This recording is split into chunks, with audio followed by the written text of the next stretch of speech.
I just want them to understand that it is not a choice. Um, People are just born this way. You cannot change them.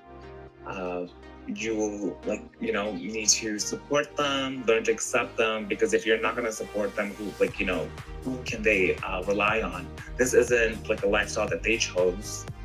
Uh, the amount of things that I've gone through growing up, I would never wish that on anyone else. So just be accepting. It'll take time, but you have to accept your child as who they are. If you don't show them what else is.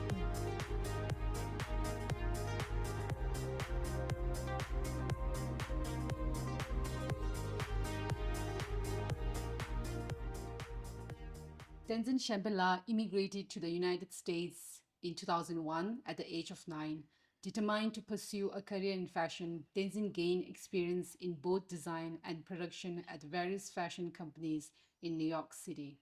He is currently the senior production manager at the Markarian, where he played a key role in creating the inauguration outfit for the First Lady, Dr. Jill Biden, now on display at the Smithsonian Museum of American History in Washington, D.C.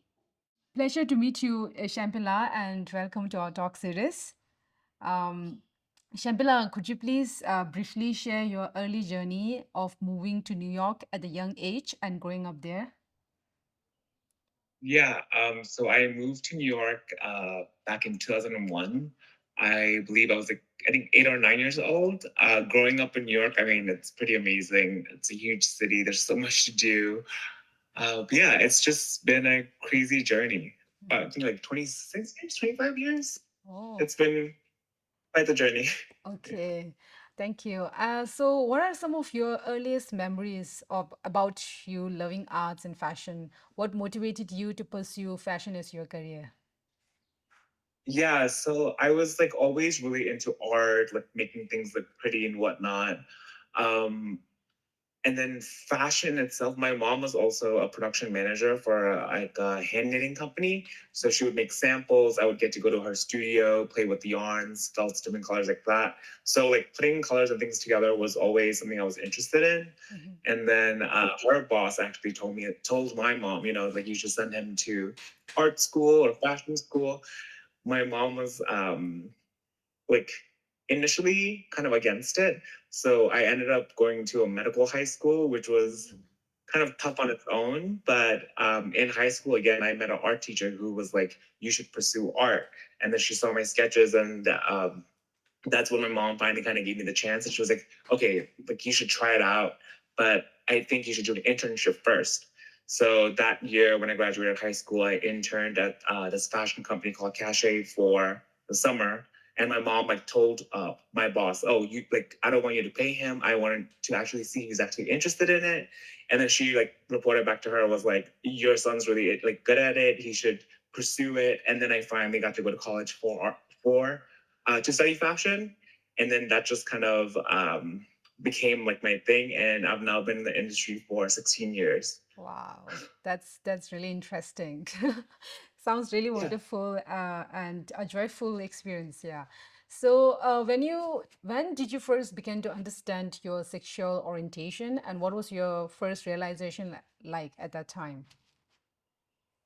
I mean, I feel like it wasn't kind of like a realization. It was more of like growing up, I guess I was a little girly, or I played with girls more. And then in a sense, it's like you almost kind of get bullied into it. I think it was middle school, like kids would make fun of me. They're like, "Oh, Tenzin's." Well, so in here in the States, like everyone's name is Tenzin, the first name, so they don't really call me Shamphel, they call me Tenzin. They're like, "Bully, oh, Tenzin's so girly, Tenzin's this, Tenzin's that." So I feel like even before I knew I was gay, like kids would tell me, "Oh, you're gay." But then you kind of go through it and then slowly realize, oh yeah, maybe I am different. And then that's like kind of how I came to terms, I believe, in high school. Like I saw more like other openly gay kids, and I was like, oh, like I made friends with them, and then that's how I kind of like came to that understanding. Mm. Okay. Yeah. So, how did you navigate understanding your queer identity along with your Tibetan identity? Of course, you were in New York at a very young age. You were Tibet. You were, I'm sure you're, going through the experience of, you said before that New York was such a big city, and I'm sure Tibetan at that time was might be a very minor. But then understanding your Tibetan identity along with your queer identity, how was that experience for you? It was kind of interesting. Like, yeah, New York is a big city, but I feel like our community here is really big as well. So, growing up, we always had like Tibetan Sunday school as well. So, even in like the Tibetan Sunday schools, there were like other guys that would make fun of me, like, oh, like, like, "Pumang in the jugudu, padomanodo chikidu," whatever, all of that. But for me, what was really helpful was I had like these older girls in Tibetan school that would kind of like look out for me. So they would like tell the kids like, oh, stop bullying him. You don't know what he's going through, blah blah blah. So that was really nice. I feel like I was lucky enough to have like older Tibetan women that like looked after me in Tibetan school. And like even my older sister, she kind of helped me a lot as well. Like there were times where I felt like, oh, like in our community, it's not something that's considered normal, or there's that stigma of like, oh, he's gay, he's this, he's that. But then it was really important to have like good friends that like were there for me to like lean on, who would like be like, it's okay, you'll be fine, don't worry. So that was like nice to have. Mhm. Yeah. I'm sorry to hear that you had to go through this at a very young age, but then it's really inspiring to hear about your sister support at that time. That is what we needed the most, right? Your family support during such point. So I wanted to ask, like, were there any particular moments or experiences that shaped your self-acceptance? You mentioned that there were other kids that were telling you that you were gay before you were start realizing yourselves. So I wanted to know, were Yeah. there any particular moment that you kind of identified with your, self realization or acceptance with that? Yeah, it was actually again in high school because like like I feel like us Tibetan kids, we grow up in a community where it's like, oh, like don't speak up, be quiet, like hamachi, Yes. stuff like that, right? But Yes. then going to like a all American school, you see these kids that are so outspoken, and then we also have like the straight gay alliance group. So I was like, oh, let me just go try it out. And then seeing other kids that are so open, be comfortable. So that was like inspiring. And that's kind of, I feel like what helped shape me Mm-hmm. in a sense. Yeah. Oh, I see. Wow. So I feel like growing up in abroad might have played a very huge role in you coming out. I'm Yeah. sure it might have been much easier there than compared to the exile community here in India, right? So, Whoa. is it? Yeah. I feel like here it's like, I mean, growing up, there wasn't like a lot of movies in a way, but then like I went to school in Manhattan, and then you just see like, oh, two guys holding hands, two girls holding hands, and it's like over here it was like normal, Yes. even though it wasn't like as open, it was Mm-hmm. still like considered normal, and like people don't really judge you, and they just like let you do let you do what you want to do and you live your life. It's like more Mm. open. Wow. Yeah. Yeah. So, and I want you to ask, what was it like growing up in Tibetan household while coming in terms with being gay? I want you to understand Yeah. more about your family or especially your parents' reaction. You did spoke a little bit about your sister's support earlier, but then could you please share briefly about more about your family support during that point of time? I mean, it was difficult in the beginning because it's like not again considered normal in our community. You don't really see much of that. But then, like, my mom came around. She's been like, slowly kind of understanding, and then like, it's like not really. It's like a journey on its own for even our parents because they don't understand it, right?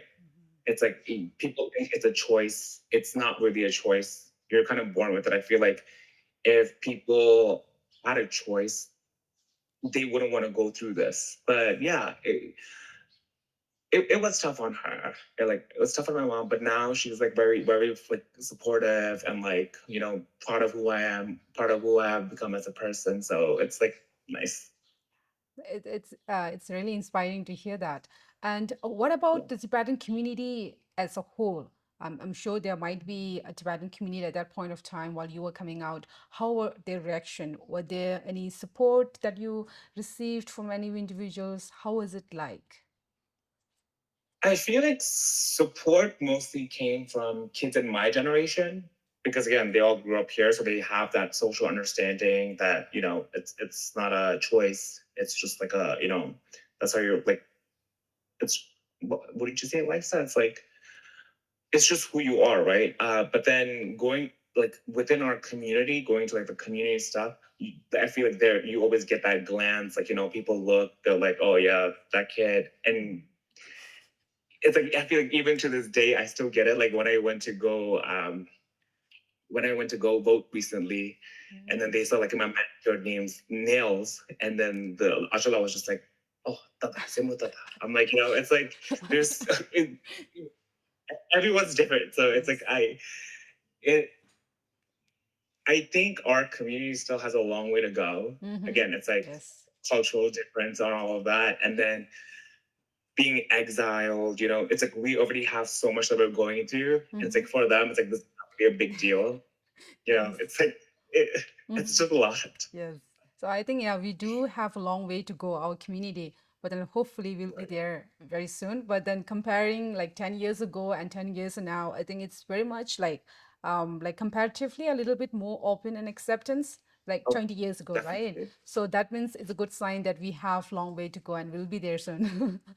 Yeah, so I wanted to ask what cultural expectations or the norm that you felt especially challenging when you come out as a gay individual? Were there any cultural expectations or the norms that you find it very difficult? Like for my perspective, it was just, like I felt like uncomfortable as well, but like there's nothing that really sticks out to me except, we have to understand that, it's like for our community, it's not something that was like even talked about, I guess, because I don't remember like our community talking about this. Um, oh, actually, for me, I forgot to mention this. What kind of inspired me was when I was in college, I saw a video on YouTube. It Mhm, was this guy named Chamba and Keith. I know them right now, mhm, but their wedding was on YouTube, and I was like, oh wow, like that really inspired me. And I was like, mhm. look at his family. His whole family was there, all in chubas and stuff, and it was their wedding, and Wow. it was really nice. Mhm, Yeah, so I was like, like people need time, they'll come around. It's like it's not something I'm gonna force onto them. mhm. Yeah. Oh wow, that YouTube video inspire you to think that this is something that is correct to do, and then there are people doing it, and it's completely fine. So I think we need more people like this to come out and openly accept it, and it also inspire their story to other people, right? Yeah. Right. Like, yeah, it was just like, like there are families out there that will Mm-hmm. accept you. It's like Yes. you don't have to like hide or whatever. People do come around. Mm-hmm. Yeah. So Shampila, how was your like how would you compare your coming out experience in New York City and then your experience in within like Tibetan community? Do you see any comparison between these two community in the space that you feel more seen and understood and safe? Were there any differences that you felt? I mean, like in like I guess community outside of the Tibetan community here, it's like not really a big deal. It's like, oh, okay, this person's gay, this person's lesbian, this person's whatever, bi, queer. It's not really like a big thing, but then I feel like within the Tibetan community, it's just there's not a lot of people that are open, so it's like it almost becomes like a if something happens, it becomes like a spectacle.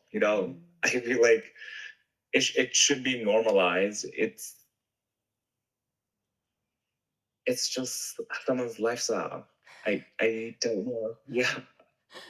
Okay. So, like, in general, specifically being alone with the Tibetan community and then maybe going to college or maybe like doing in your workspace where you are mostly surrounded by foreign people. So, were there any Yeah. differences that you felt like you're most seen and understood? I'm sure there are differences. So being most, understood, yeah, no, like at work, it was always, like professional, chill, like not a big deal, right? But in the Tibetan community, like being seen and understood, actually, there's a queer Tibetan collective called the Tibetan Equality Project. Yes. So where I felt the most seen was actually the year 2022. I participated with the queer Tibetan people of the collective and then our supporters, and we walked the Queen's Pride Parade. And then to see like people cheering you on, there were even like random Tibetans on the side, like waving the flag. So that was really nice. I think that day I really felt like seen with my community. Yeah. Thank you for sharing that. Yes, Tibetan Equality Project. I'm very much aware about that project. I think it's a Yeah. wonderful initiative, right? I mean, like giving space to the community. Thank you for sharing that experience with us. So I also wanted to ask, what would you like Tibetan parents to understand about their LGBTQIA plus children through your experiences? Yeah. I just want them to understand that it is not a choice. Um, People are just born this way. You cannot change them. You like need to support them, learn to accept them, because if you're not going to support them, who can they rely on? This isn't like a lifestyle that they chose. uh, the amount of things that I've gone through growing up, I would never wish that on anyone else. So just be accepting. It'll take time, but you have to accept your child as who they are. If you don't show them what else is. Yeah, I'm sorry to hear that you have to go through the struggles that you wish nobody has to go through. I'm sure it might have been a challenge for you, but then Mhm. I can assure you that story like this is what we needed to our community at this moment, and I'm sure it's inspiring for other people as you got inspired from other people. So, coming at the very last question for today's interview, what does true acceptance from our Tibetan community look like to you? What do you think? As we mentioned, we discussed earlier that our community has a long way to go, right? So, what do you think personally is the true acceptance from our community? Just like supporting one another, like not based on gender or orientation, just accepting everyone, helping build one another and supporting each other. It's like I feel like being a Tibetan in exile, life is basically like a big obstacle or journey to be seen in general, and people don't need to worry about their sexual orientation. Just like support one another, be there for one another, and love each other. Yes. And I feel like even conversations about sexual orientation and stuff, it's like it's just it's someone's lifestyle, and it should like people shouldn't be privy to their business, and you just gotta love one another and uplift each other. Thank you so Yeah. much for sharing this. And any last message for anyone who is out there, wanted to share their experience, but then couldn't come out because of the social expectations or the family or anything? Do you have anything to say to these people who is listening to us today? Yeah, I just want to say, like, you're not alone. Be strong. There is a community out there that will accept you, and don't lose hope. It's 2026. Live your life. Thank you. Thank you so much. I'm sure this will reach out to many people as we can.